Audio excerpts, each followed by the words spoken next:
أرسط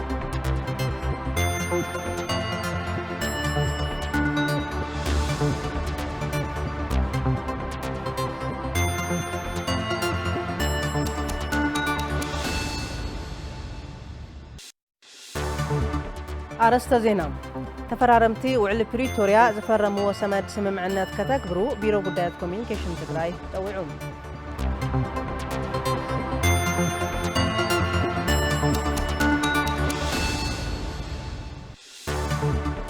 حتونا بوليتيكاوي مفتحي يتقلب لهم محبرسة من نقد تقراي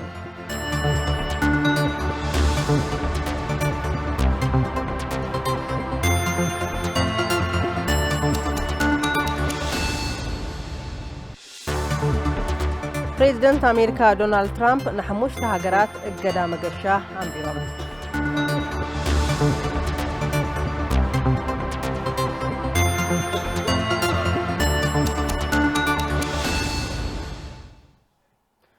لأنها بالليل خبركم تملكت تلفزيون تقراين الساعة تحزنا يوم دينا تحز جميرهم زي التصفي زينا بالمغرب ألم تايح قوستما بمداي ملكة قوانقوا حيبرناكم تانحت كل ونايو حتى ارتطبطبات زعلتنا كنا قدم كم تلمود لوهم قبر كدان دماه نزعلت مغربيتنا نولوهم كسكركم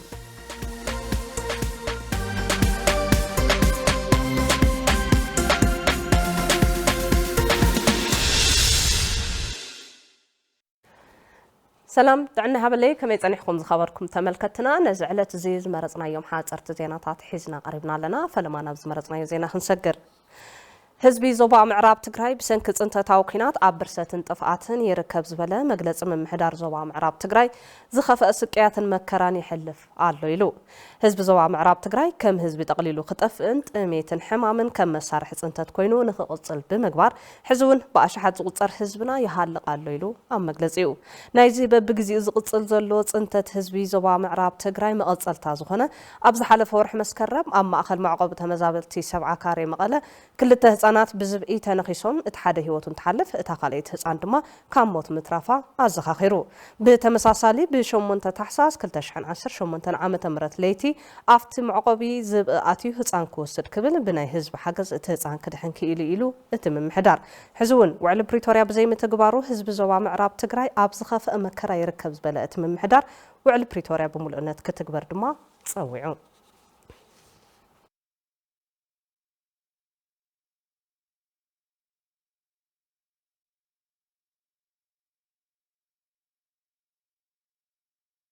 بريزيدنت جيزياو ممحدار تግራይ ታደሰ ወረደ ኣብ ሓፈሻዊ ጉዳያት ምስ ፌደራል መንግስቲ ንምዝታይ ናብ ኣዲስ ኣበባ ገሾም ቤት ጽሕፈት ፕሬዝደንት ከም ዝሓበሮ እቶም ፕሬዝደንት ኣብ ሓፈሻዊ ኩነታት ምስ ፌደራል መንግስቲ ንምዝታይ ሓደ ልኡኽ ትግራይ ሒዞም ታሕሳስ 8 2018 ዓመተ ምህረት ናብ ከተማ ኣዲስ ኣበባ ኣቕኒዖም ኣለዉ ከም ሓበሬታ ቢሮ ጽሕፈት ፕሬዝደንት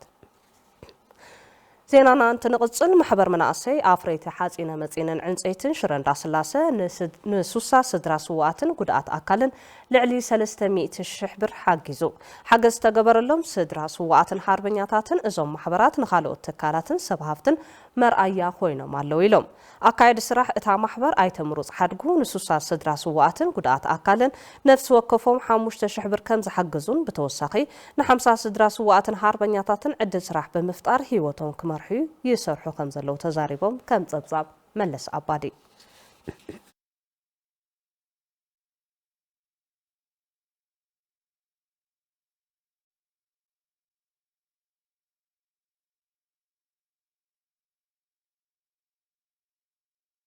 أبوردا أحساءات أبيات قباب تخصته حمام عنفرور حاموش تخفتات مويتن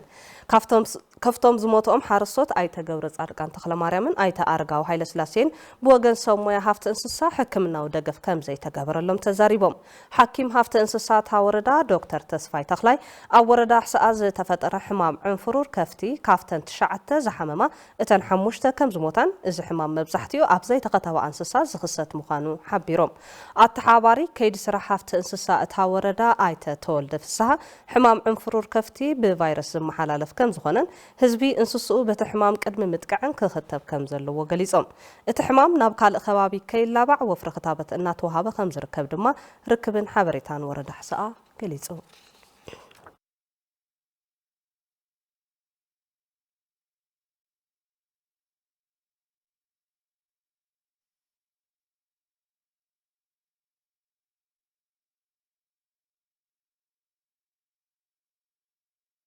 ممحدار كتما شرارو مس بروجكت لمعات من كايت عنتو سدتنياتات تفاسس ربا مولغو ابز بحال كبابي 14 كوعت غودا غدماي مسلو يسالط كمزلو افليتو مكتل حلافي بيت صحفت زفر قطبا ايته تسفا مريم مبراهتم كافتن كوعتا استتحازا 14 غودا غدماي مسلو زاغيد 5 غودا غدي كمستزازما غليصم اكايد سراح بروجكت لمعات من كايت عنتو سدتنياتات ايته معازا غبر يسوس اتن زكوعتا زلوا غودا غدماي مسلو نلعلي 25 هكتار مريت زلمعن نلعلي 7 وغنات تطقمت زغبرا ب10 مليون بر بجت يسرحا خم زلوا تغليصو كم حبريتا ركبن كتما شرارو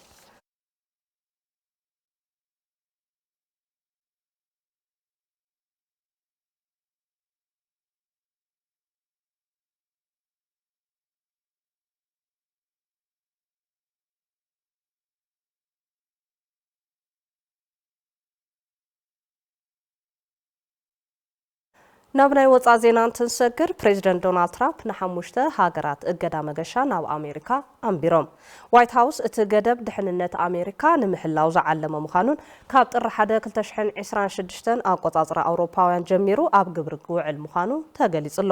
እዚ ኣብ ልዕሊ ቡርኪና ፋሶ ማሊ ኒጀር ደቡብ ሱዳንን ሶሪያን ከምኡን ወነንቲ ፓስፖርት ምምሕዳር ፍልስጤምን ዝኾኑ ተጓዓዝቲ ግብራው ክኸውን እዩ ነተን ቅድሚ ሕጂ ብኽፋል ገደብ ዝገበረለን ላኦስን ሴራሊዮንን ናብ ዝርዝር ሙሉእ እገዳ ብምስግጋር ኣብ ልዕሊ ናይጄርያ ታንዛንያን ዚምባብዌን ሓዊሱ ካልኦት 15 ሃገራት ከፊላው ገደብ ኣንቢሩ ይርከብ ትራምፕ ኣብ ጥሪ 2025 ኣቆጻጽራ ፈረንጂ ናብ ዋይት ሃውስ ካብ ዝምለሱ ንድሓር ቁጽጽር ኢሚግሬሽን ክጠናኸር ዝገበረ ምምሕዳር ትራምፕ ኣብ ወጻኢ ሃገራት ኣብ ዝካየድ ስርዓታት ምርመራን ምጽራይን ፍሽለት ስለዘሎ እቲ እገዳ መገሻ ኣድላይ ምዃኑ ተገሊጽሎ ሰበስልጣን እቲ ሃገር ልዕሊ ዝተፈቐደልካ ናይ ቪዛ መዓልቲ ምጽናሕ ዘየተኣማምን ሲቪልያዊ መዛግብቲ ብልሽውና ግብረ ሽበራዊ ንጥፈታትን ዝተሰጎጉ ዜጋታት ኣብ ምቕባል ምትሕባር ዘይምህላውን ምኽንያት እቲ ዝውሰድ ዘሎ ስጉምቲ ምዃኖም حبيرم بريزيدنت أمريكا دونالد ترامب قدم يلون قبل على إيرتراويان زركبوهم زيجاتات 10 هاجرات ناي مجشة أجدا أمبيرم من بارم تذكري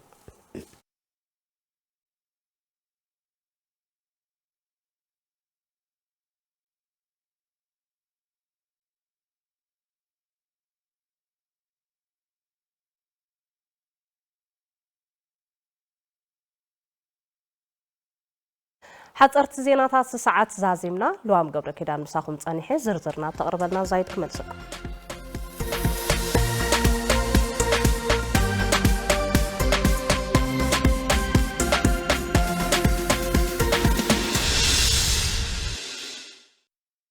لوام بمسكان بزرزر نمرأينا بزحرنا يوم زعباتات يكسجر ኣብ ከተማ መቐለ ማእከል መዕቆቢ ተመዛበልቲ 70 ካሬ ዝርከቡ ተመዛበልቲ ወገናት በተደጋጋሚ በአዛብእ ንብላዕ ኣለና ኢሎም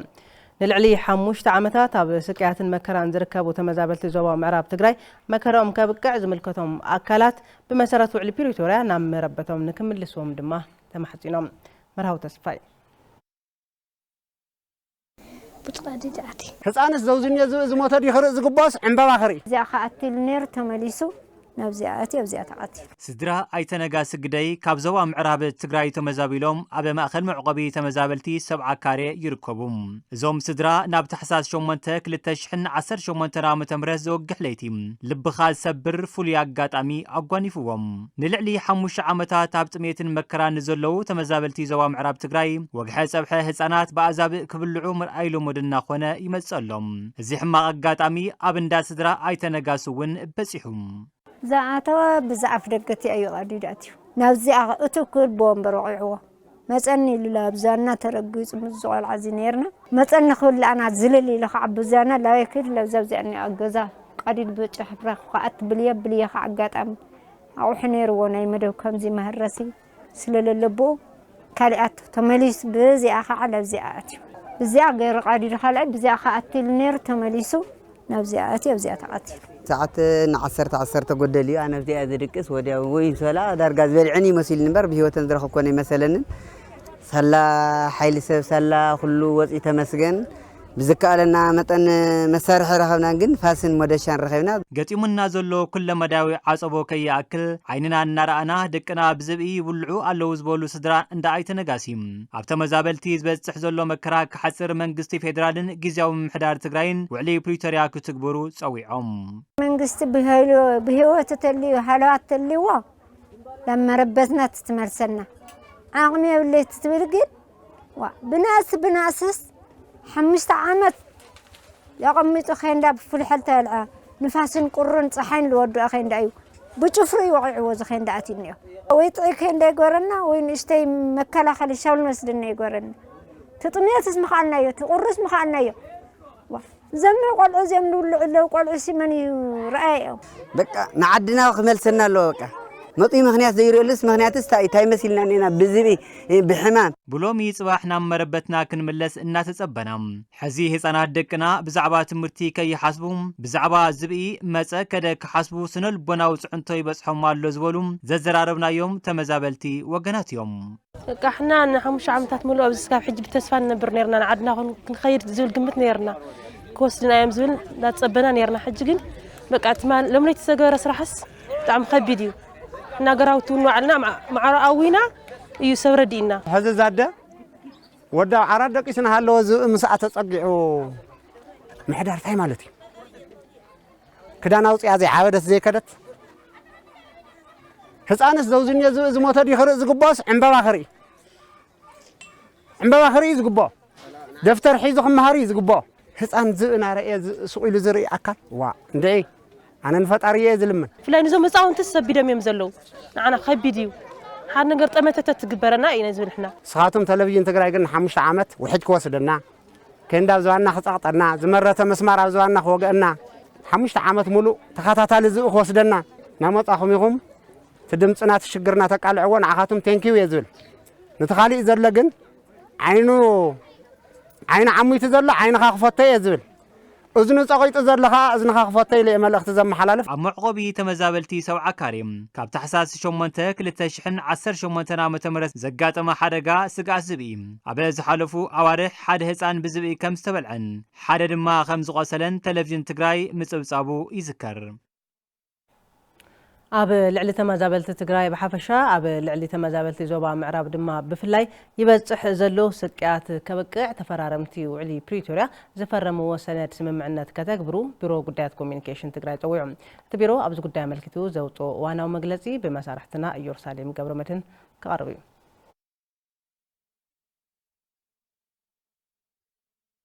أب تجري بستفت جونوسايد وكنات نلعلى 5 عامات حزب تجري بحفشام تمزابلت وجنات دما بفلاي زي حلفوا عينة مكراي لنزبلة مجلسي بيرو قدات كوميونيكيشن تجري التكوينات تطون خبل سمم سلام بريتوريا تفرمو وفويتاك فتر ولا تثبيت تجبرلهم كابوان نبوان سكيات مكران ملكعم النقايرو نتمزابلت وجناتنا نب حدقات انتات يبصح ولويلهم وعلى بريتوريا زحزم مسارتها ومتكلات كفتصوم يقبا زبلة مجلس بيرو قدات كوميونيكيشن تجري بورر تحايلتاس ستحازو جزءاتو حادنة تجري نامنور كملسن يقبائلهم وعلى بريتوريا جزءاتو حادنة تجرين تمزابلت وجناتن كملسن تجبهم كسب حزي زي متجبرو أب معقوب كيندات تدرب مزلو جنات تميتن مكران كي أخلم وجحت أبحى بعذاب يبل علويلهم بزلوه اللي يكونتها تمزابلتي نامنور بوتوم تمليسهم زحشه وتنخي مرحو زجبرو زلو كلتك أندتات مخنيات اللهم وعلى بريتوريا زي متجبر أندت حتاتي منجس فيدرالي زبالة مجلسي قدات كوميونيكيشن تجرايم قداي معراب تجراي بزملكات بوليتيكا وصانن مهابن نتوعلن متجبارن زري زلو مجوتات نتوعلن متجبار توجسو سلازي واللي قبل تقيسم أب مونغو بوليتيكينياتات تجراي تفتيرو زلو زي مسمع مع عزيز حزني زبالة التبيرم بوليتيكينياتاتن مهوراتن تجراي قدمي نحن حوشت أو جونتن دحنا تهزبن كسق قرام يقبائلهم هزبي أب معقوبي بتميتنا تجرفة بوليتيكينياتاتن مهوراتن تجراي أب حبراو مردان سممع زي مبصحهم أجندهم بمسارة وعلى بريتوريا قداي تمزابلت معلب كركب زي مسرحهم نهزب تجراي بحفشة بفلاي دما نتمزابلت معراب تجراي تسفاز قرطن نتسالاتي عدل زهبن تاريخا وصحتات خوينو يمزقبلو كبل قليتهم منجست فيدرال وعلى بريتوريان بحيلي توري رمزلو حق منجستا وجزءاتات تجراين كملسن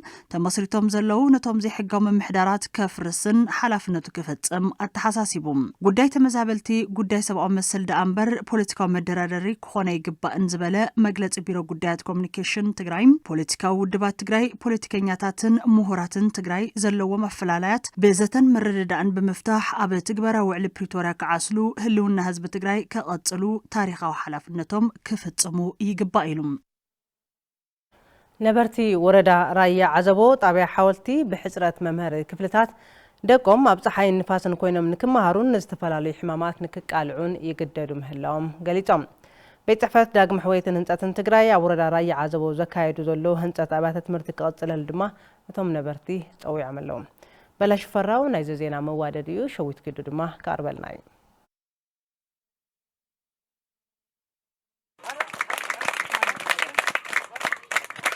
አይተ ንጉስ ገብረስላሴ መልአከ ገነት ዮሐንስ ሃይለን ነበርቲ ወረዳ ራያ ዓዘቦ ጣብያ ሓወልቲ እንትኾኑ ደቆም ፍልጠትን ክቐስሙ ናብ ቀዳማይ ብርኪ ቤት ትምህርቲ ገረብ ኣቦ ሓጎስ ዋላ እኳ እንተለኣኽዎም ብሕፅረት መምሃሪ ክፍሊ ግና ኣብ ጽላልኦም ይመሃሩ በምህላዎም ዘድሊ ፍልጠት ኣብ ክንዲ ክቐስሙ ብፀሓይን ቁርን ዝተፈላለዩ ሕማማት ይቃልዑ ከም ዘለዉ ይገልጹ ደቅና ብጣዕሚ ኣብ ፀገም ኣብ በረኻዮም ዝመሃርለው ተምሃሮ ኣብ ዝመሃርለው ሰብ ዝሓልፍሎ ትምህርቲ ይከታተልዎ ዳ ኣይከታተልዎን ዓይናቶም ብሓመድ بسامبا بسعل طعم تقولي أمام زلوا أبغى كنا وعلم تنقلعون زبا أصلا دجنا قلعت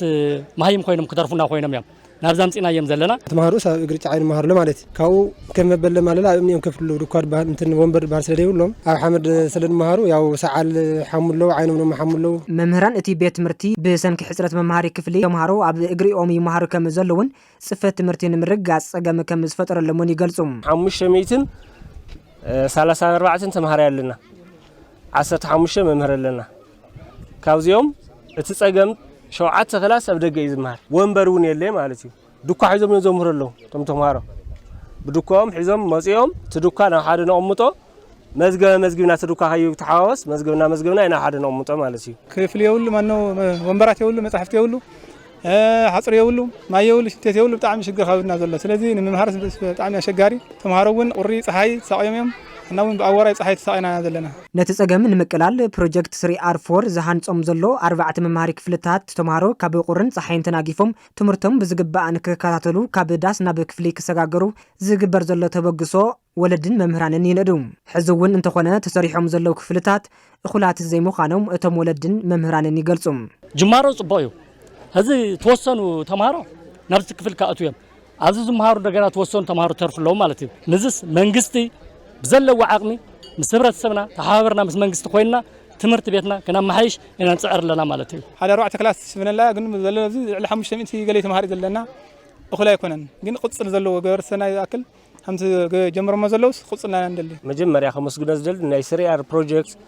زحنت خلا حنت بلوك صار هم نازلوا 4 تخفل اللوا عسررها طعم صبويا من 4 خلاص نونا قدام يكفلي ناتهم مفتحيو كلتم تمهار اللونا ناتهم نفتح لهم يو توم ثلاث خفل جنا بدك يوم صلح له بجنسة لو كانت زعنوان داقم أب مهناسن توسختي طلباتن أبيات تمرتي ماي تعنان بمهناس أب حويتن مكلال محراوي أقلولتاتن الجامو يفصم كمزلو زغلصو أتحاري بروجكت 3R4 وردا راي عزبو أيتمك إلى قرب زافير يكون امبر اتساقم سفح مخانو أبريهم مولو قرفنا أي مالتي يخوني نحنا زلاتنا أنا أصوات أجرنا زلنا كابز زقدرجين حيال ناي هزبي ناي المعات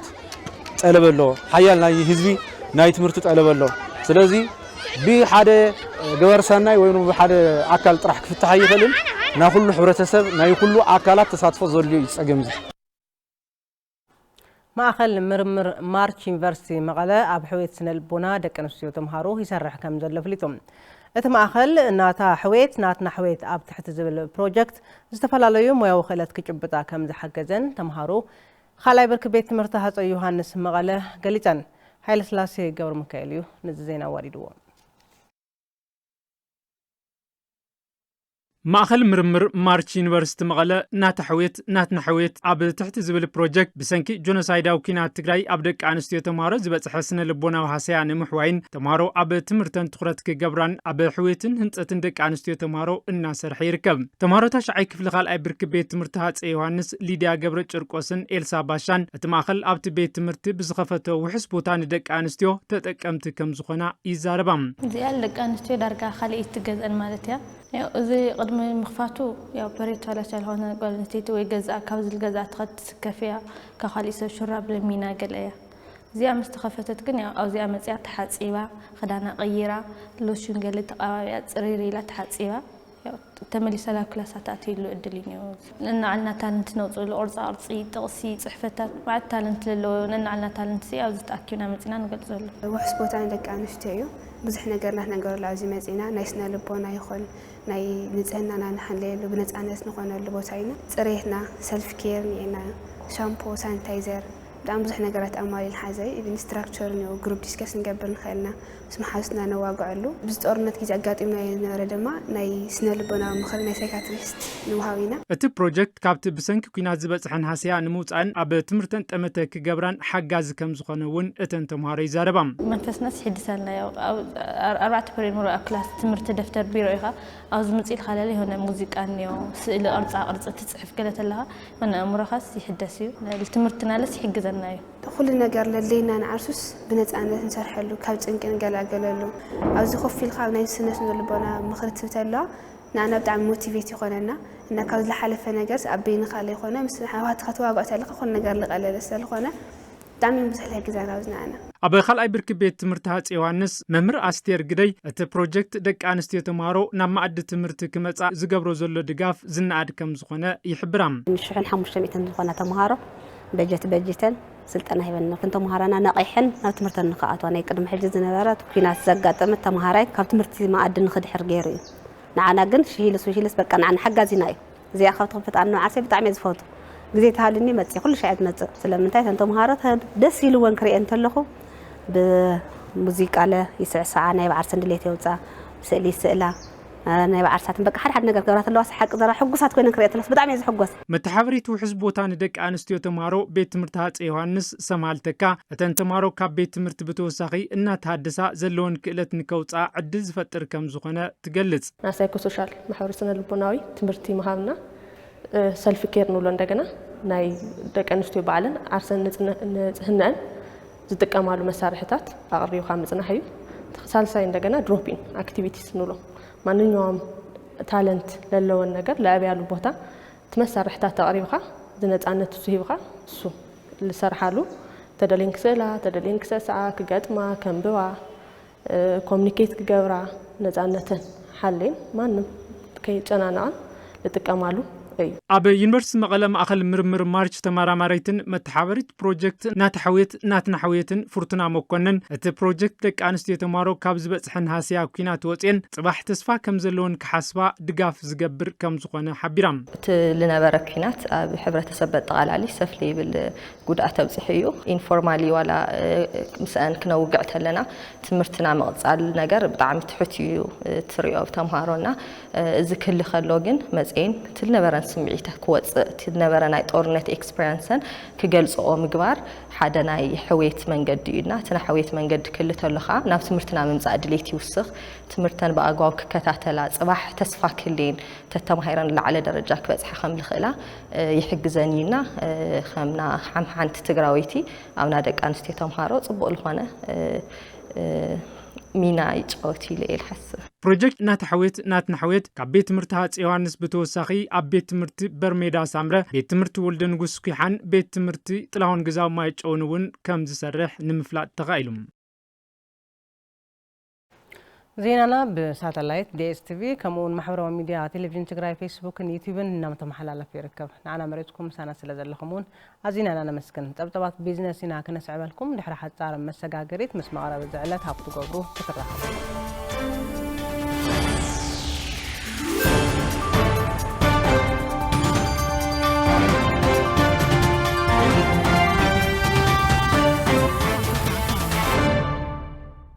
يمسجن زايد سلام طعنا هبلي زغوركم تملكتنا نزعلت زي زحرنا يم زينات بيزنس حيزا قريب لكم مكتالكم عديمه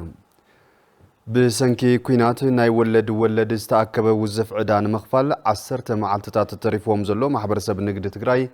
ንብረቶም ከይውረሱ ምስ መንግስቲ ፌደራል ከም ዝላዘቡ ምክትል ፕሬዝዳንት ጊዜያዊ ምምሕዳር ትግራይ ኣይተ ኣማኑኤል ኣሰፋ ገሊጾም ነዚ ዝተገለጸ ማሕበረሰብ ንግዲ ኣብ ዝተመሓየሸ ሓዱሽ ኣዋጅ ግብሪ 1395 እዝባር 2017 ዓመተ ምህረት ባንኪ ልቃሕን ወለድን አመልኪቶም ኣብ ዘካየድዎ ዘተ እዩ ገነት ካሕሳይ ነቲ ዘተ ተመልኪታቶላ ማሕበረሰብ ንግዲ ትግራይ ኣብ ዙርያ ባንኪ ልቃሕን ዝተዋህለለ ወለድን ከምኡ ድማ ዝተመሓየሸ ኣዋጅ ኣታዊ ግብሪ 1395 እዝባር 2017 ዓመተ ምህረት ኣመልኪቶም ፕሬዝደንት ታደሰ ወረደ ሓዊሱ ላዕለዎት ኣመራርሓ ግዚያዊ ምሕዳር ትግራይ ኣብ ዝተረኸበሉ መድረኽ ዘተ ኣሳሊጦም እቶም ነጋዶ ካብ ባንኪ ዝተለቅሕዎ ልቃሕ ምስ ወለዱ ንክኸፍሉ ብሄራዊ ባንኪ ንዝሃቦም ግዜ 10 መዓልታት ከም ዝተረፈ ብምግላጽ ንብረቶም ከይውረሱ ስግኣቶም ገሊጾም ኣለቅሕናናስ ናብ ኢድና እንታይ ኣተው ኮይናት ኮይ ተኸፊቱ ትገንዘብ ኣብ ናይ ባዕለን ሕሳብ እናሃሎ እሞ ከዓ ድማ ቸክ ይወልድ ኣይተንቀሳቀስናሉ ብኣዋጅ ዓፅዮም ተናህና ገንዘብ ወሲዶም ኣብ ካሊእ ዓዲ እናነገደሉ ሓግዮም እናነገደሉ ጸኒሖም ልቃሕ ሕዚ ክንሓትት ከለና ናይ ጠቕላላ ህዝቢ ትግራይ ናይ ሓረስታይ ትግራይ ብዕራይ ናይ ዝተሓረዱ ሓረስታት ትግራይ ኣብ ሰዓት ዝገጥም ዘሎ ፀገማትን ዘሎ ማሕበራዊ ሽግራትን ንሪኦ ከለና ገዛ ከካሪ እየ ዝብል ዝዓፁ ነጋዳይ ንግዲ ፍቃድ ተቐበሉ ንዝብል እንተዘይኮይኑ ተስፋ ብዘለዎ መንገዲ ንቐፃል እዚኣ ክገብር እየ ዝብል ነጋዳይ የለን ውፅኢት እንታይ ንኸውን ኣለና ከቢድ ናይ መናእሰይ ብርሰት ናይ ስራሕ ሰኣኖ ናይ ከቢድ ፀገማት ናብ ብዙሕ ነገር ተዳሪጉ ኣብ ትግራይ ዘሎ ዘይተረጋግዐ ፖለቲካ ጸገም ማሕበረሰብ ንግዲ ትግራይ ከይፍታሕ ዕንቅፋት ይኸውን ኣሎ ክብሉ ርእቶ ዝሃቦቶም ተሳተፍቲ ሕቶና ፖለቲካዊ መፍትሒ ዝጠልብ ክብሉ ምሕጽንቶም ኣቕሪቦም ብሄራዊ ናሽናል ባንክ ብሄራዊ ባንክ ኢትዮጵያ ነተን ባንክታት ንተኸታታሊ ናይ 3 ዓመት ክግብሩ ዝግባእ ግብሪ ሕደገለን እሞ መሓረን እሞ ሳተን ድማ ናይቲ ነጋዳይ ጸገምን ኩነታትን ሪአን ይምሓራ ኢልና ቅሪብና እዚ ኣዊዱ ዘሎ ዝተጨበጠ እዩ ክቡር ጀነራል ኣዊዱ ዘሎ መፍትሒ ክልቲአን ክፈትሕና ይከኣለን ደቅና ከይንዕቢ ንእሽተይ ከይንንቀሳቐስ እግሪ ከይንተክል ብዙሕ ፅዕንቶ ይፍጠረና ኣሎ መንግስቲ ትግራይ ግን ጎንና ክትከውን እዩ ዝግባእ ብስሩ ኣፈ ውፂኻ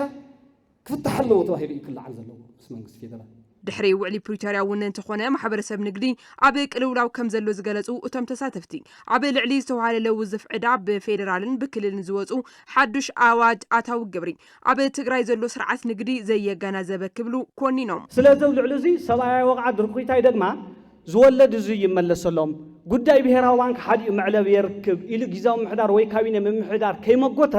መሊሱ ኣዋጅ ፌደራል መንግስቲ ዘምፀለ ኢሉ ኣዋጅ ኢሉ ካልእ ዕዳ ክድፍንቐና ከሎሲ መን ኣለና ዳእሞ ንሕና ተጋሩ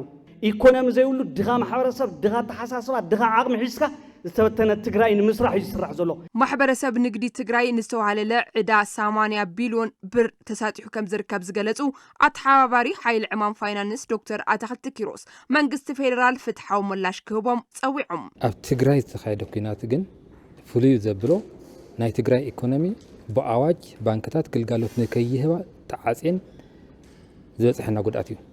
ስለዚ ሕቶና ፍትሓዊ ስለዝኾነ ካብ ፌደራል መንግስቲ ከም ነጋዶ ፍትሓዊ ሕቶ ኢና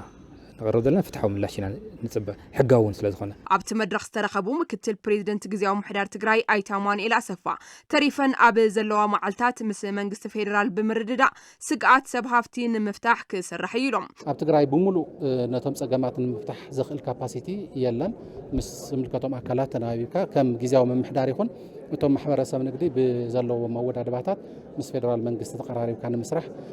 ምስ ግዚያዊ ምሕዳር ከዓ በብእዋኑ እቲ ፀገም ንምፍታሕ ዝኽእለና ምቅራብ ክህሉ እዩ ተኣንፈት ተቐሚጡ ዘሎ ማለት እዩ ለዚ ዘላቐሚ ዝኾነ መፍትሒ ንምምፃእ ምስ መንግስቲ ፌደራል ምዝራብ የድሊ እዩ ኣብ ቀረባ ግዜ ተቀራሪብና ምስ መንግስቲ ፌደራል ክንዘራረበሉ ዝብል መልሲ ተዋሂቡ ዘሎ ምስ ሓዱሽ ኣዋጅ ኣታዊ ግብሪ ተታሒዙ ንዝተልዓሉ ሕቶታት ድማ እቶም ምክትል ፕሬዝደንት ምላሽ ሂቦም ኣለው ኣብ ትግራይ ከም ዝፍለጥ ዝተፈላለዩ ዓይነት ግብሪ ከፈልቲ እዮም ዘለው ሙሉ ብሙሉእ ንመንግስቲ ፌደራል ግብሪ ዝኸፍሉ ኣለው ናይ ፌደራልን ናይ ክልልን ግብሪ ከፈልቲ ኣለው ናይ ክልል ግብሪ ከፈልቲ ኣለው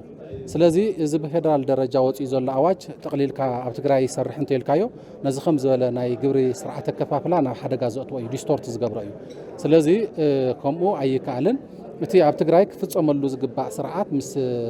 ኣብ ሃገር ዘለዎ ኩነታት እናተናበበ ነቲ ማሕበረሰብ ንግዲ ብዘይጎድእ መንገዲ ናብ ተግባር ምእታዊ እዩ እቲ መፍትሒ أب وردا رايا چرچر أب سرحتي إنفستمنت حرشاز توافر GTT حلافنتوس توسنة ولك محبر زكايدو زلو بروجكت تبتا مسنون تمكروز غون سرحتي وجن كم زلو تقاليزهم كوميشن إنفستمنت تقراي كم زحبرو GTT حلافنتوس توسنة ولك محبر أب رايا عزبو أب 5 هكتر صفحات بوتا درجة ملو بملو بتبتا مسنو يلمع الليلون مرايا زمناو لمعات بروجكت كم زخونا زقلت كوميشن بغصالي جرين هاوس نمتتتاو مدلاوي زازم كم زلون حبيرنو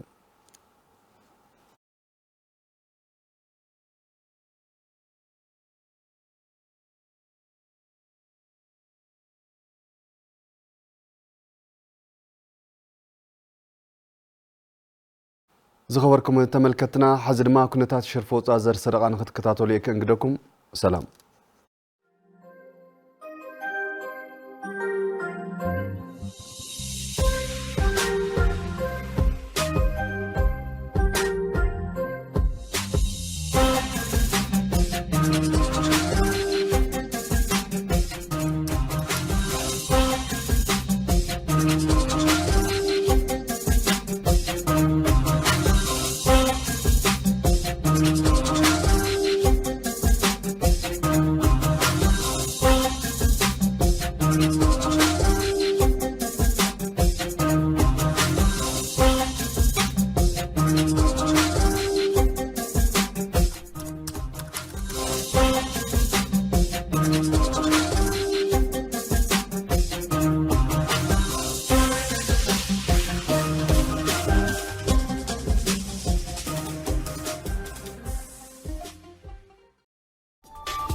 زينا نعطل له فيدريشن كوعس أجري تجراي مدب الدلدل وانجا مسبو إلا وغير له نزي حبرتان كالو طبطبات سبورت زعلة دار بلنا حبن كحسايو نا حبن كسجاجركم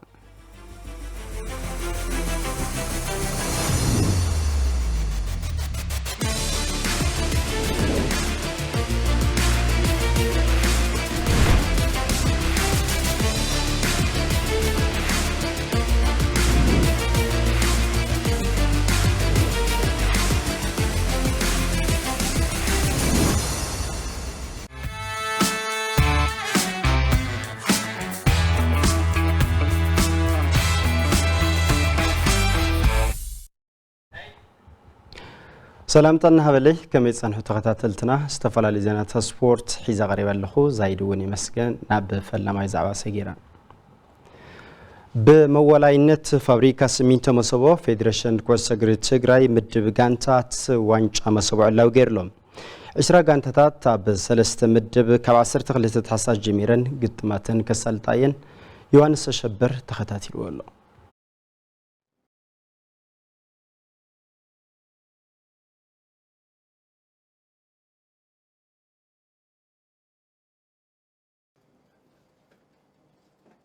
فدريشن كوعس اجر تግራይ موالو ውድድራት መስቦ ስሚንቶን ወከልቲ ተሳተፍቲ ጋንታትና ብትረኽብሉ መድረኽ ምድብ ጋንታት ዋንጫ መስቦ ደልዲሎም 10 ጋንታት ኣብ 3 ምድብ ዘሳትፍ ቀዳማይ ዲቪዝዮን ጽዋዕ መስቦ ኣብ ተደለለሉ መድረኽ ጋዜጣዊ መግለጽ ዝሃበ ፕሬዝደንት ፌደሬሽን ኩዕሶ እግሪ ትግራይ አባድባይ ጋንታት አድላይ ቅድመ ኩነት ወጊነን ከቀርባ አተሐሳሲቦም ሜዳ ዘይብላ ንጹር ሜዳ ክትፈለጥ ክትቀለለዋ ታ ሜዳ አድማ እንደህር ዘይብላ ኮይና ተጻውታ ወረዳ ሓላፍነት ክትወስደላ ክትቀለለዋ ማለት እዩ ለተን ክለብ ኮይነን ዘኒዋ ወጽን ዘኒዋ ናይ ክለብ መልክዕ ሒዘን ብደንብ ቡኡ ገርና ንምርሓየን ተን በወረዳታት ናተውጻጹ ፈልጠኩ ኢና ሓርሻ ወኪል ዝነበረስ መምህረስ ሒስካ መጽሓኮ ይጋንታል ካጻውት ዘኒዮ ክስቲ አብናትኩምን ኮኽሬና ካብ ደጊ መምንታይ አኹም ክትትኩሩ ሶይልኩም ንውጽኢትልኩምስ ሓደ ሓርሻ ወኪልን ሓደ መምህረን ጠርዲፍካ ዲጾታ ክግበርስ تم سرعات قلعكم زقصركمم غيركم يخم تواددرون كون نارأنا يخن خيري مس باجت قطع صوتان مدبن زلو شجرات كاب وكلت غانتات نزمص حتوات زملسه صحافه فدريشن برهانتكو عملسو نيتوادر تغانتات بوانونا تحبره كم زمص بمزخار عدمن حفشاو سنه مغبار تصاوتن اقالبو كيغدلا اسميرلوم اب كاتاغور عدمه تتكاي تولدينا هنفطر زلنا حزب زلنا عقمي نعوزمنا ناخينا نبر ندحريز يا اهلنا بقى حزي نابزنر سبورت نملسو ايو نملسو خلنا غني بخمينا نملسو ايو حد اسلطان بوكس واقع اركون خمسين عامي كله اسلطان تጫዋችም ዲሲፕሊን ናይት እግር ኩዕሾ ተላቢስና ዲና ተዘጋጅና ኒናስ አይኮንና ኒናሱ ኣብቲ ተነጸረ ዕፃ ኣብ ምድብ ሓደ ጋንታት ከተማ ሽራሮ ጨላ ሳፋየር ራማ ዓድርባዕተ ሓወልቲ ኣኽሱም ሰለኽለኻን ሽረብን ኣብ ምድብ ክልተ መቐለቢ ወልዋሎቢ ዘላምበሳ ፍራውን ዕዳጋ ሐሙስ ሑፃ ቆላ ግራዓልታን ሓውዜንን ኣብ ምድብ ሰለስተ ከተማ ማጨው ዋልታ ፖሊስ ትግራይ ሃገረ ሰላም ሲራክ ኩይሓ ዕቋርን ልቃሕን ቀመርን ሆስፒታል ሃርመንን ተመዲበን 4,250,000 ቅርሺ ዝመወለ ትካል ስሚንቶ መሰቦን ፌደሬሽን ኩዕሶ እግሪ ትግራይን ቀድም ኢሉ ተፈረመ ሰነድ ክልቲኣዊ ስምምዕ ድሕሪ ምልውዋጥ ግጥማት ዋንጫ መሰቦ ሰንበት 12 ታሕሳስ ብፀወታ በፂሕኻ መልሲ ከም ዝጅመር ተደምዲሞም ኣብቲ ዕለት ሽረቢ ምስ ሽራሮ ጭላ ሳፋየር ምስ ሰለኽለኻ ኣኽሱም ምስ ራማ ዓድርባዕተ መቐለቢ ምስ ሓውዜን ወልዋሎቢ ምስ ሑፃ ቆላ ግራዓልታ ፍራውን ምስ ዘላምበሳ ዋልታ ፖሊስ ትግራይ ምስ ሃፄ ዮሐንስ ሃገረ ሰላም ሲራክ ምስ ሃርመኒ ኩይሓ ምስ ቀመር ሰንበት ይፍልማም ንኩዕሶ እግሪ ደቂ ኣንስትዮ ዝውሃብ ጠመተት ትሑት ምዃኑ ሰልጠንቲ ኩዕሶ እግሪ ከተማ ሓውዜን ገሊፀን ኣለዎም እቲ ዝቐረበ ሕቶ ልክዕ ምዃኑ ዝገለጸ ቤት ጽሕፈት ዘፈር ማሕበራዊ ልምዓት ከተማ ሓውዜን በውገኑ ምስ ዝተፈላለዩ ኣካላት ብምውዳድ ዘለወን ፀገማት ንምፍታሕ ከም ዝሰርሕ ኣፍሊጡ ብርሃነ በየነ ከም ሰብ ቀርቦ እዩ ኣብ ፕሮጀክት ኩዕሶ እግሪ ከተማ ሓውዜን ተሓቂፈን መሰረታዊ ስልጠና ኩዕሶ እግሪ ወስዳ ዘለዋ ወጋሕታ ገረዚሄር አቢሲኒያ ሙእዝን ማህሊት ገብረ ጻዲቅን ዝወሃበን ዘሎ ስልጠና ኩዕሶ እግሪ ጠንኪረና ምስራሕ ከም ዝርከባ ይገልጻ ሓሪፍ እዩ ኣሰልጣናውን ብሓሪፍ መጠን ኢለ ሰልጥነና ኣሎ ካብኡ ኣብ ትርፍ ሰዓት ናብ ትምህርቲ ስልጠና ንውስድ ካብኣሶም ሮል ብቻ ያለን ስልጥነላ ትሬኒንግና ጽቡቅ እያ ሰልጣንና ብጣዕሚ ስለለ ሰልጥነና ንሕና ድሌት ኣለና ግን ብዙሕ ፀገማት ኣለና ሓሪፍ እዩ ብኣገው ኢና ንጥቀም ኣሰልጣንና ኣሎ ብስነ ስርዓት ኢለ ሰልጥነና ዝወሃበን ትኹረትን ድጋፍን ትሑት ምዃኑ ዝገለጻ እዘን ሰልጠንቲ እቶም ዘለዎን ሕፅረታት ክማልኡለን ዝሓታ ኮይነን ዝወሃበን ዘሎ ስልጠና ግና በርቲዐን ብምስራሕ ኣብ ዝሐሸ ብርክ ናይ ምብፃሕ ዕላማ ከም ዘለዎን ይዛረባ ሓገዝ የድልየና ምንም ዓይነት ሓገዝ ዝገብሩልና ነገር የብሎም ይወረዳ እና ሓገዝ ክገብሩልና እንደሊ ኣብ ንእሽተይ ጋንታ ጀሚራ ናብ ዓብይ ጋንታ ክንሸግርና እንደሊ ተጫዋቲት ኮይንና እንደሊ ተጫዋቲት ኩዕሶ እግሪ ኮይና ወኪላ ንትግራይና ዓብይ ደረጃ ከብፅሕ የልደሊ ዕላማና እኳ ኣብ ላዕሊ ደረጃ ነፅሕ ሓውዜን ለ ብሽምና ነፀውዓና እንደሊ ፀገማት ተፃዊሮም ንቐጻሊ ዓቕመን ዘዕብያሉ ስልጠና እናሰርሓ ምዃነን ዝሓበረ ምክትል ኣሰልጣኒ ፕሮጀክት ኩዕሶ እግሪ ደቂ ኣንስትዮ ከተማ ሓውዜን ገብረ ህይወት ወልደ ገብርኤል ንዘለዎን ሕፅረታት ዝምልከቶ ኣካል ድጋፍ ክገብረሎም ሓቲቱ ፅቡቅ ንሰርሐለን ፅቡቅ እዩ በቃ መዓልቲ ሰሙን 4 ኢና ካብኡ ኣሰራርሓ ንጠቅም ኢና ንሰርሐለን ፅቡቅ እዩ ኣሰራርሓ ፀገማት በቃ ምንም በጀት ልባህል የብልና ኢና ማንም ሓንቲ ዓድግራት ሓንቲ ጥራሕ ከይድና ሳውን ብግልና ኢና ማልያ ልባህል ዕጥቂ ገለ የብልና ኳዓሳስ የብልና ምንም በቃ ኣነ ውዝለለው በዓል ሃፍቲ ይኹኑ ለለው ዝመሓዳር ይኹን በቃ ሞፂል ክትትል ገብረልና ልክሕግዘና ልደሊ ደቂ ኣንስትዮን መንበርስታ ዕናውቲ ስፖርት ኣብ ምምላእን ብዝድለ ሓገዝ ከም ዘየለን ንቐጻሊ ግና ኣብ ከባቢኦም ዝርከቡ ሰብ ሃፍትን ትካላትን ብምርዳእ ዘድለ ሓገዝ ከም ዝግበር ዝገለጸ ድማ ሓላፊ ዘፈር ማሕበራዊ ልምዓት ከተማ ሓውዜን ኣይተ ገብረ ህይወት ሃይለ ማርያም እዩ ናይ ደቂ ኣንስትዮ ናይ ኩዕሾ ቡድን ብጣዕሚ ዝወሓደ እዩ ካብኣተን ሓንተላ ብከተማ ሓውዜን ግን ድማ ክሳብ ሕዚ ሓደ ናይ ኩዕሾን ናይ ሰው ሃፍትን ላተኣኻኸብና ንገብሮ ውሱን ሓገዛት ኣሎ ግን እኹል የኾነ ይሱ ዝቐጻሊ ፕሮጀክት ቀሪፅካ ምስ ዝምልከቶ ኣካል ምስ ሰው ሃፍቲ ምስ ማሕበረሰብ ዝነባሪ ኣብ ደገ ውሽጥን ዓድን ዘሎ ማሕበረሰብ ኣዛቲኻ ካብኡ ብላዕሊ ምስራሕ ዘድልዮ ምዃኑ እሕና ንወስድ ኢና ትምንቅስቃስ ግን ዋላ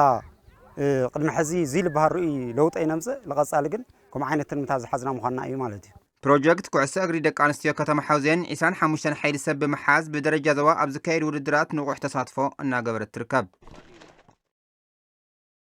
ዜናታት ስፖርት ቴሌቪዥን ትግራይ ብቀጥታ ምክትታል ጸኒሕኩም ንሰናይ ምክትታልኩም መስኪና ንኽብዘን